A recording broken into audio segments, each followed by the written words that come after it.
here today to talk with Angela Marino, Whyalla's highest achieving basketballer, male or female. Good to have you back in Whyalla, Angela. Can you tell us about, you were born in New Zealand? Mm-hmm. Where were you born? What's the name of the town? So I was born in Whyalla. It's a small town in the north of New Zealand. It's near Auckland, so it's an industrial steel sort of town. And what age were you when you came to Whyalla? I was about 6 months, so Dad was just there for a work placement, and then we came to Perth and then to Whyalla. Okay, so did you start your basketball in Whyalla? Yes, I started in Whyalla. At what age? I started at 4. So my older sister was playing for Bevan, so I was just going out to watch when I was younger, and then I started as soon as I could, so at around 4. Okay, very good. And so can you tell us about those early days, the juniors? So you played in Whyalla from under 8s presumably? Yes. Up till when? I think it was maybe 16.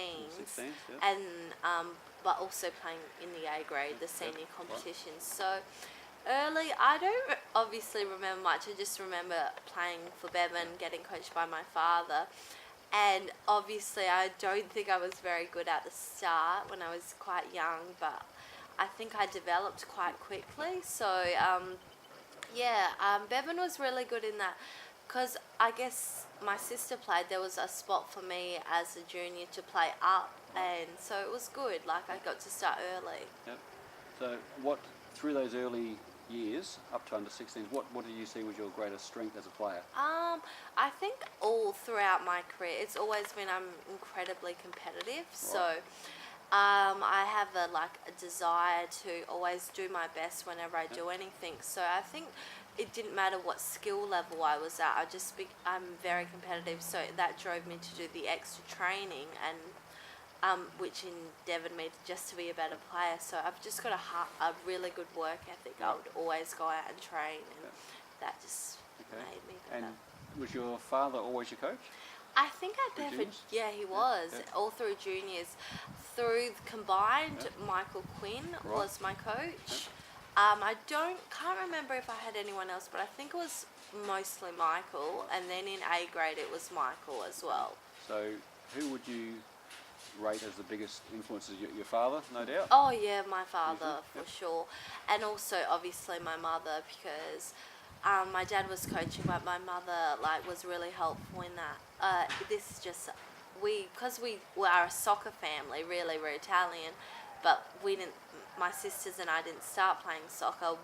Mum got some videos of how to play basketball from Coach Bobby Knight and a few shooting techniques. So is that where your dad got all his knowledge? Yeah, he watched it from Bob Knight. So he got a lot of tapes to just see the knowledge, because European basketball is a little bit different to how it's played here. So they just got a lot of knowledge about the game, and then they sort of imparted it to us. So Mum was really helpful in teaching me how to do the shooting and this and that. So that's interesting as a background role, because I've seen your father out coaching, but I never knew your mother was actively involved. Yeah, so that's she was.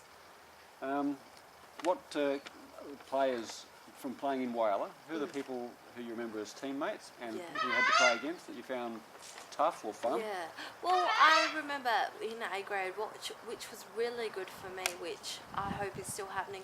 I got to play with older players that were very much more experienced. I remember Fiona Quinn, Debbie Clements. I got to play with them, so I think they had been successful for quite a while in Whyalla, so they were able to impart some knowledge, which I always think is really helpful. As a junior, you need the senior players that have been there, done that, to be able to give you the knowledge to what you need to do to be successful. So they were.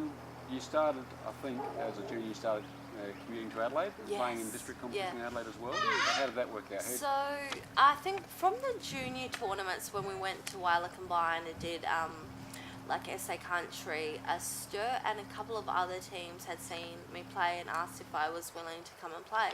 And we were a bit undecided because we didn't really know what it entailed, but we sat down as a family and thought if I wanted to get better, it was probably something I needed to do.